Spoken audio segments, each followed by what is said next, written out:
Being Emily. Through in the living room, Patrick was painting the fireplace while Mona and Rona practised their line dancing. Silver bells and golden needles, they won't mend this heart of mine. Step 2, 3, cross 2, 3, turn. It's threads, no bells, says my da, weaving his way through their routine. Mona and Rona are twins. At first the doc thought it was going to be triplets, and Da wanted to call them Mona, Rona and Shona. Mammy says she's thankful for small mercies. I'm not sure if she means having 2 babies at once instead of 3, or if it's the name. The neighbours downstairs have a dog called Shona. It's a Sheltie. Patrick's on the night shift at the bakery, and when he gets home the back of 6, he's wired up, can't sleep for hours.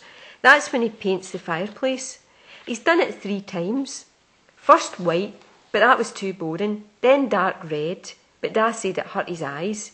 Now he's trying a marbled effect with lilac and pink through the red. When everybody else gets up, we have cornflakes and Patrick has bacon, egg and tatty scones. Then he goes to bed and we go to school. Except this was the first day of the summer holidays, so we weren't. I was at the sink in the kitchen, washing the dishes with Spirit of Howarth propped up behind the taps, practising being Emily Bronte. I'd read that she baked the family's bread and learned German at the same time, book in front of her. Since then I'd developed a new interest in housework, as long as you could do it while you were reading. Up until then I thought if you were going to be a poet you had to float about in a dwam or lie on a couch all day. I wandered lonely as a cloud, that floats on high o'er vale and hill. Mammy put a knife in the soapy water. What you don't get that book all wet, Fiona? Think I could start baking our bread? Your brother brings home 3 loaves for his work every day. If you spare time in your hands, there's plenty other jobs round the house. Usually I skived off at this point, but since I'd discovered Emily, I just smiled and said, OK, Mammy. Da was pointing out the window. Oh my God, would you look at that? Mammy and me followed his finger, but all I could see was Mrs. Flanagan next door, hanging out her washing in her yellow velour tracksuit. It looks as if she stuffed it with newspapers, lumps and bumps jiggling round as she bends and pegs. What? Can yous no see the on pig over there, just up above the roof? Look at its wings flapping. Very funny. First time I've heard Princess Fiona here volunteering to do a tap round the house. Well, be thankful. Everyone's going to have to pull their weight this holiday. I don't know how these wains have to get 6 weeks off anyhow. First day of the summer holidays, Mammy always does her spiel about how they're far too long and we get into lazy habits. Da sloped off to his work after the first sentence. I trailed my horn in the soapy bubbles, carried on reading my book. Miss Hughes had lent it me for the holidays. She was my English teacher last year, first year of secondary, and she was the one that got me interested in Emily. I done the hoovering with the book in one hand, then went and made the beds with it stuck up on the headboard. Patrick's room's dead neat, and when he started work he bought himself a new downy cover, navy blue with a cream stripe through it.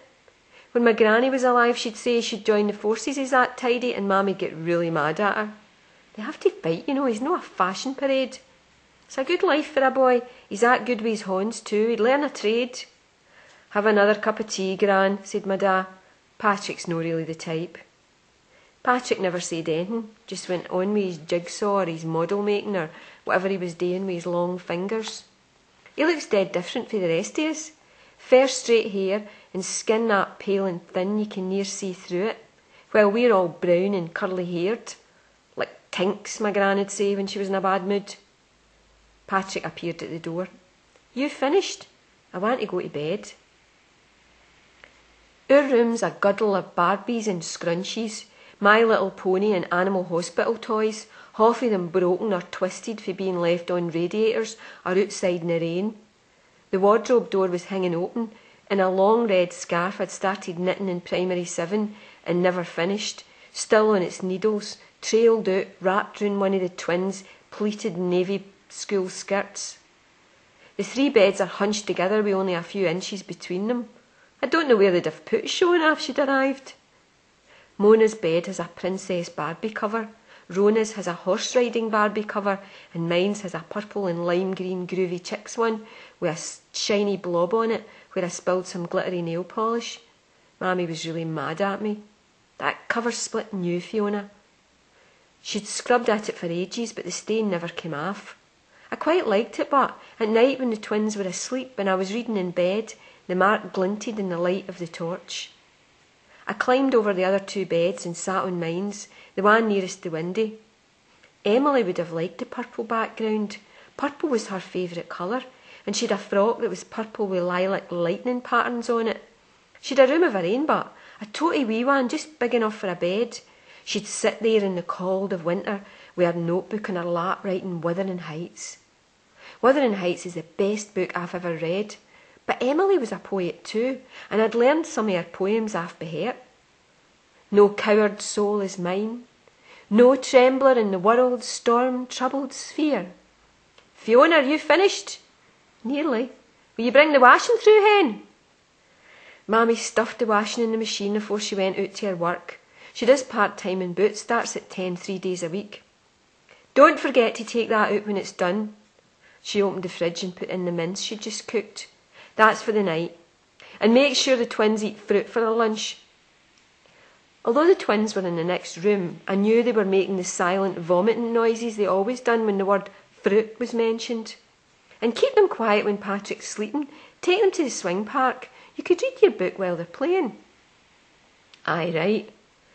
See, she thinks the twins are wee angels, and when Mammy's around they nearly always are. But the minute she's out of sight they turn into monsters. You can almost see the change coming over them as she puts on her coat, like the way you smell thunder in the air before the storm actually breaks.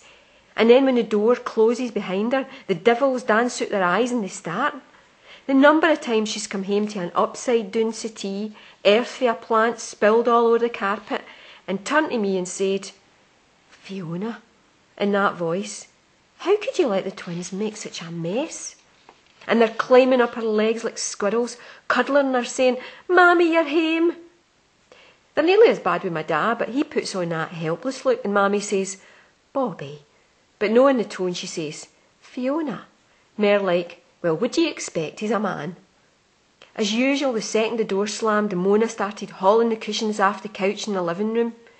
"We're tigers and you're our prey," she growled and clawed at me. "Let's go to the swing park," I said. "Don't want to go to the swing park. Want to kill our prey." Rona bit my leg through my jeans. "Hey, pack it in. I've got Smarties for yous." The twins will do anything for chocolate, and Patrick will do anything for a quiet life, so he gives me money to buy sweeties. Gimme. After we've been to the park. At the swing park, the twins climbed up the chute the wrong way while I read my biography of Emily. Her brother and sisters and her all lived in this house on the edge of the moors. They went out for long walks and made up their own imaginary world. Their brother Branwell got a box of toy soldiers, so they each picked one and made up stories about it, wrote them down in wee booklets. The woman next to me on the bench said, "Are they you wee sisters?" When I looked up, Rona was hanging upside down for the chains on the swing, and Mona was shoving a toddler off the baby chute. I shut my book. "Come on, we're going home." "How?" "Dinner time. Anyhow, it's starting to rain."